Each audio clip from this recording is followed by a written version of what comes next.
in trouble now.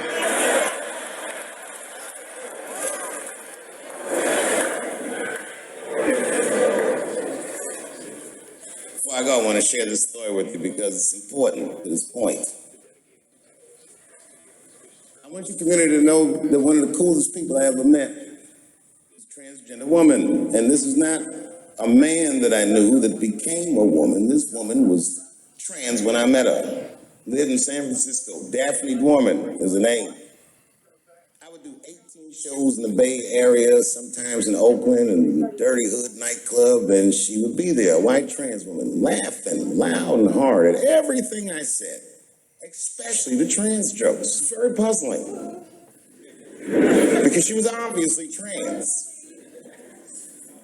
And one night after one of the shows, I met her. And what it was, turns out, it was her dream to be a comedian, and I was her hero. It's very moving. I could not dislike somebody that felt that way about me. We became fast friends. And when I made that special Sticks and Stones, right as it was coming out, I happened to be in San Francisco, and I wanted to do a show, but I needed an opening act. And I remembered that trans woman I'd met. So I called her on the phone. And I called her myself. I said, "Hey, Daphne, this is Dave Chappelle." She couldn't believe it. And I go, "I'm in San Francisco." And then she started saying a bunch of wild stuff. I was like, "Relax. I don't want any pussy." I was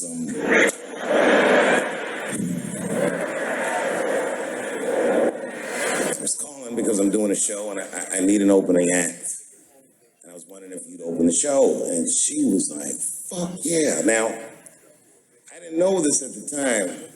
But this woman had only done stand-up comedy 8 times in her life. This is little to no experience. And now she's about to open a show for what many call the GOAT.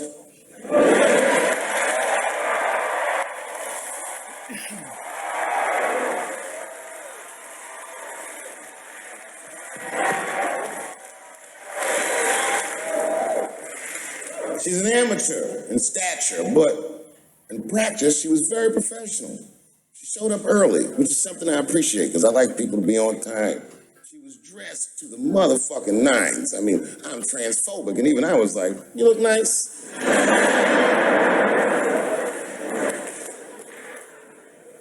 Went up on the stage with all the swag of a professional comedian, grabbed that mic and walked right down the middle and looked at the crowd like a gangster.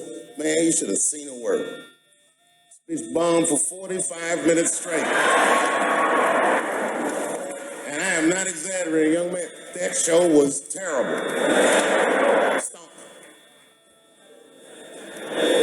Stunk.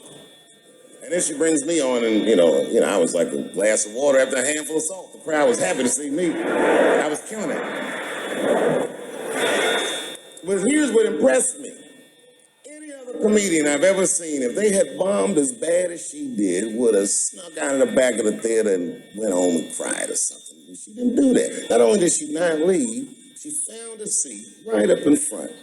You know, when a new comedian watches an experienced comedian in comedy, we call this taking class. And this bitch took my whole class. She sat up there and was laughing as hard as she always laughs, as if nothing bad had even happened to her. And I saw her show. Something bad happened to her.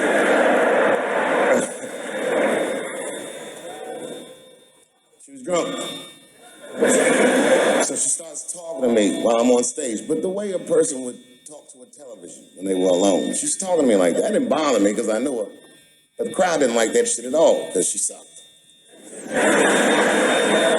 And a guy in the back of the room stood up, and Daphne's hair was dyed blonde at the time, and the guy screamed out, and his energy felt wild as fuck. He said, "Hey, Daphne!" And everybody got clamped, got tense. We didn't know if it was a heckler or an active shooter. And he said, "Does the carpet match the drapes?" Yeah, it was fucked up. The whole crowd kind of groaned because it was so, like, mean. Everybody groaned, except for Daphne. She kind of laughed, which was weird. And she didn't even look all the way back. She said, "Sir, I don't have carpets. I have hardwood floors." Just like that. Just like that. Boy, when she said that shit, it blew the roof off the place. cut through all the tension with that one joke. She made up for 45 minutes of a stinker of a show. And after that, she could do no wrong. And I kept on rocking. She kept on talking to me. And then the show became something cooler than a show. It became like a conversation between a black man and a white trans woman, and we started getting to the bomber shit. All them questions that you think about that you'd be afraid to ask, I was just asking them, and she was answering them, and her answers were funny as shit. The crowd was falling out of their chairs. And at the end of the show, I go, "Oh, Daphne," I said, "Well, that was fun." I go, "I love you to death, but I have no fucking idea what you're talking about." The whole crowd laughed, except for Daphne. Now she looks at me like I'm not her friend anymore. Like I'm something bigger than me, like I'm the whole world and the guy. And she said, "I don't need you to understand me." I said, "What?" She said, "I just need you to believe," just like this, she goes, "that I'm having a human experience." And when she said it, the whole crowd kind of gasped. And I gave her the Fight Club look. I said, "I believe you, bitch." Because she didn't say anything about pronouns. She didn't say anything about me being in trouble. She said, "Just believe I'm a person and I'm going through it." And oh, I believe you because it takes one to know one.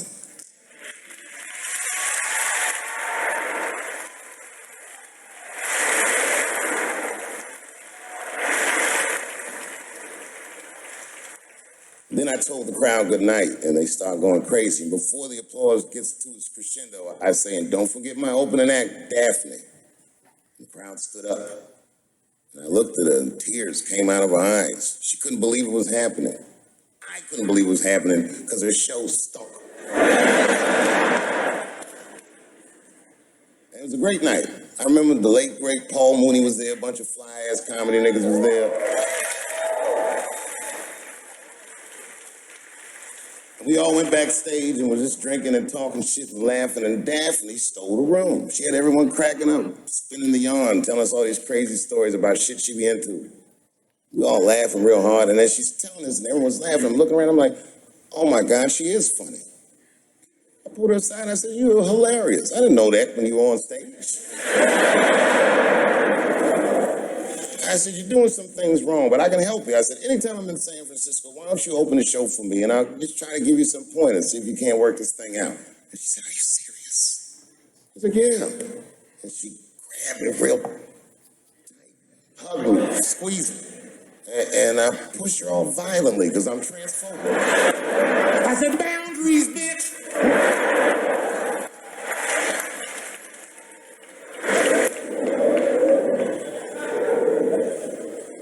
When Sticks and Stones came out, a lot of people in the trans community were furious with me, and apparently they dragged me on Twitter. I don't give a fuck because Twitter's not a real place.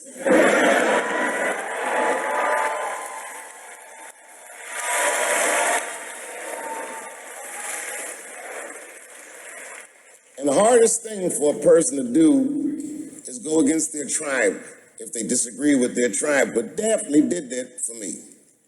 She wrote a tweet that was very beautiful, and what she said was, it was almost exactly what she said. She said, "Punching down on someone requires you to think less of them." And I know him, and he doesn't. He doesn't punch up, he doesn't punch down, he punches lines, and he's a master at his craft. That's what she said.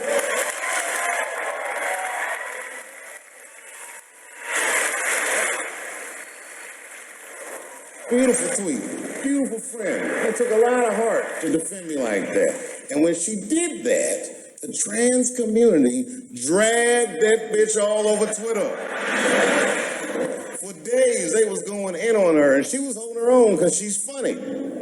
But 6 days after that wonderful night I described to you, my friend Daphne killed herself. Oh, yeah. It's a true story. My heart was broken. Yeah, it wasn't the jokes. I don't know if it was them dragging her. I don't know what's going on in her life, but I bet dragging her didn't help.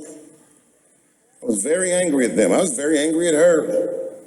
I felt like Daphne lied to me. She always says she identified as a woman, and then one day she goes up to the roof of a building and jumps off and kills herself.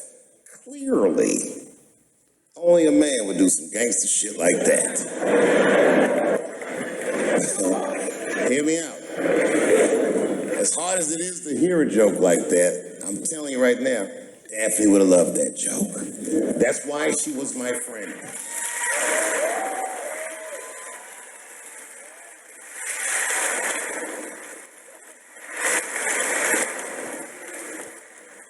I was reading her obituary, and I found out she was survived by a daughter.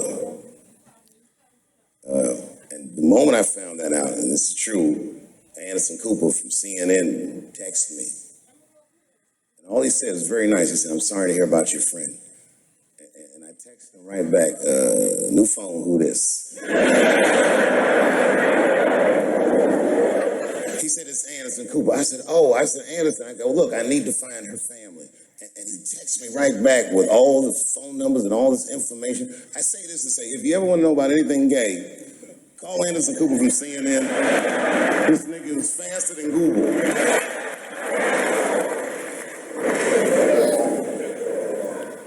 What I did is I got in touch with her family and I started a trust fund for her daughter, because I know that's all she ever really cared about.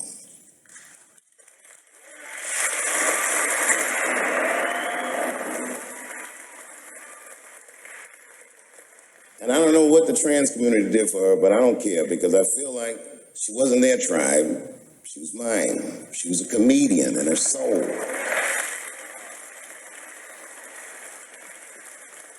Her daughter is very young, but I hope to be alive when she turns 21, because I'm going to give her this money myself.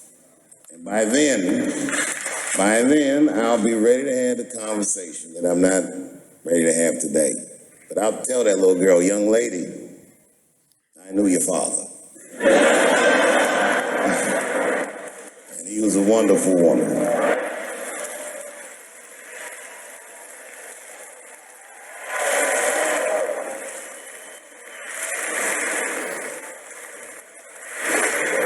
Empathy is not gay. Empathy is not black. Empathy is bisexual. It must go both ways. It must go both ways. Remember, taking a man's livelihood is akin to killing him. I'm begging you, please do not abort the baby.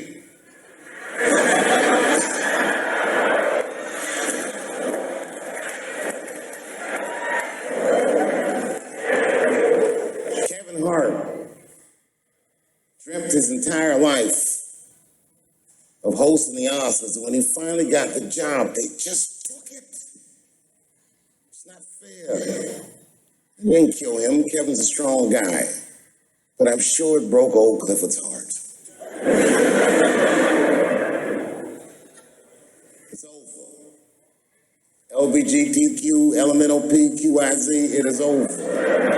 I am not telling another joke about you until we are both sure that we are laughing together. I'm telling you, it's done. I'm done talking about it. All I ask from your community, with all humility, will you please stop punching down on my people? Thank you very much, and good night.